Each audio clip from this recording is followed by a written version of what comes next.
नमस्कार दोस्तों, आपका स्वागत है अपने YouTube चैनल PFP में। आज हमें निफ्टी 50 में भारी गिरावट दिखाई पड़ रही है 1.77%, बैंक निफ्टी 2.77%। हालांकि निफ्टी मिड कैप में इतनी ज़्यादा गिरावट आपको दिखाई नहीं पड़ती। एडवांस डिक्लाइन रेशियो के बारे में बात करें तो क्लियरली मार्केट डिक्लाइन के फेवर में ज़्यादा दिखाई दे रहा है, लेकिन जिस प्रकार से गिरावट हुई है 2% के आसपास की गिरावट आपको सेंसेक्स निफ्टी में दिखाई पड़ती है, उस हिसाब से इतना ज़्यादा बुरा एडवांस डिक्लाइन रेशियो भी दिखाई नहीं पड़ता।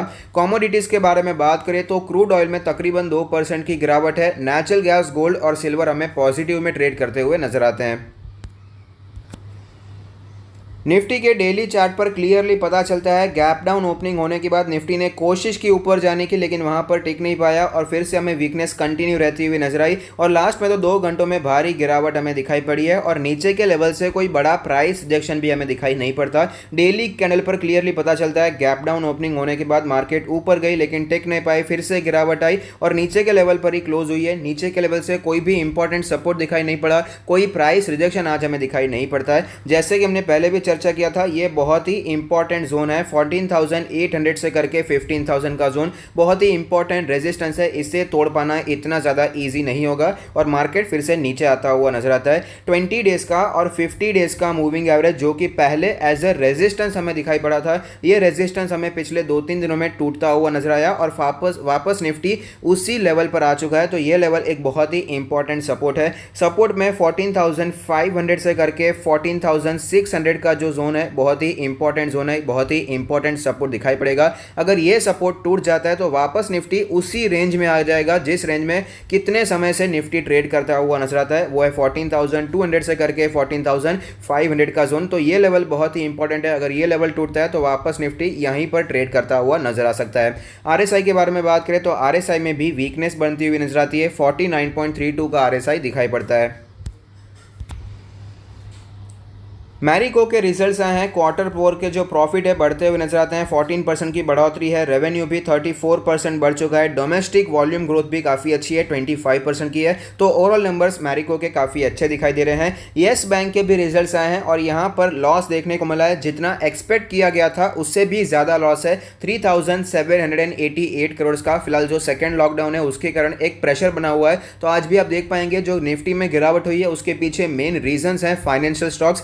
HDFC ट्विंस, ICICI बैंक और Kotak Mahindra bank top losers में से हैं। तो यहीं पर ज़्यादा वेटेज है, इसलिए आपको निफ्टी 50 में प्रेशर देखने को मिला। येस बैंक के रिजल्ट्स में भी कुछ ऐसा ही दिखाई दे रहा है। प्रोविजनिंग्स बहुत ही बढ़ानी पड़ी जिसके कारण हमें लॉस देखने को मिल जाता है। अतुल के भी रिजल्ट्स आए हैं। क्वार्टर ऑन क्वार्टर बेसिस पे आपको रिजल्ट्स गिरते हुए नजर आते हैं और ईयर ऑन ईयर बेसिस पे परफॉर्मेंस यहाँ पर सुधरता हुआ नजर आता है। तो मिक्स्ड नंबर्स दिखाई दे रहे हैं। कंपनी ने डिविडेंड भी डिक्लेयर किया 20 रुपीज़ का, तो शेयर होल्डर्स के लिए ये एक पॉजिटिव बात है। अजंता फार्मा के रिजल्ट्स आए हैं। 159.26 करोड़ का प्रॉफिट रिपोर्ट किया है जो कि क्वार्टर ऑन क्वार्टर बेसिस पे नीचे जाता हुआ नजर आता है और ईयर ऑन ईयर बेसिस पे परफॉर्मेंस हमें सुधरती हुई नजर आ रही है। तो यहाँ पर भी नेक्स्ट नंबर्स हमें दिखाई पड़ते हैं। रिलायंस के भी आज रिजल्ट्स आने वाले हैं। अभी तक रिजल्ट्स आए नहीं है, लेकिन जब भी आएंगे हम आपके साथ शेयर करेंगे। आज एक और इम्पॉर्टेंट डेटा आया है कोर सेक्टर का डेटा, जो कि 6.8% की ग्रोथ दिखाई पड़ी है। 6 इंफ्रास्ट्रक्चर सेक्टर्स होते हैं, उनका डेटा आता है। वो इंफ्रास्ट्रक्चर सेक्टर है, कोल है, क्रूड ऑयल है, रिफाइनरी प्रोडक्ट्स, फर्टिलाइजर्स हैं, नेचुरल गैस है, स्टील, सीमेंट एंड इलेक्ट्रिसिटी। तो आप देख पाएंगे यहाँ पर आपको कोल में, क्रूड ऑयल में, रिफाइनरी प्रोडक्ट्स में, फर्टिलाइजर्स में गिरावट दिखाई पड़ रही है, लेकिन नेचुरल गैस, स्टील, सीमेंट और इलेक्ट्रिसिटी हमें बढ़ता हुआ नजर आता है। तो आपको यहाँ पर पता चल गया होगा कि क्यों स्टील सेक्टर के स्टॉक्स, सीमेंट सेक्टर के स्टॉक्स बहुत ही अच्छा परफॉर्म कर रहे हैं जब भी इकोनॉमी की हालत खराब होती है और जब वो रिकवरी की फेज में आता है, जो कि फिलहाल इकोनॉमी रिकवरी फेज में चल रही है। जो पहला लॉकडाउन आया था उससे रिकवरी हो रही थी, तो उस समय ये जो साइक्लिकल स्टॉक्स होते हैं ये बहुत ही अच्छा परफॉर्म करते हुए नजर आते हैं। नेस्ले से रिलेटेड एक न्यूज़ है कि KKR से उन्होंने विटामिन ब्रांड्स खरीद लिया है 5.75 बिलियन डॉलर्स के लिए। तो नेस्ले के शेयर होल्डर्स के लिए एक पॉजिटिव बात है। AstraZeneca COVID vaccine generates $275 million in sale, ये भी पॉजिटिव बात बनकर आती है एस्ट्राजेनेका फार्मा के शेयर होल्डर्स के लिए। लेकिन मेरा तो मानना है भाई साहब, कोविड की वजह से किसी का भी सेल होना ही नहीं चाहिए, कोविड ही नहीं होना चाहिए, उससे अच्छा और भी कुछ नहीं रहेगा।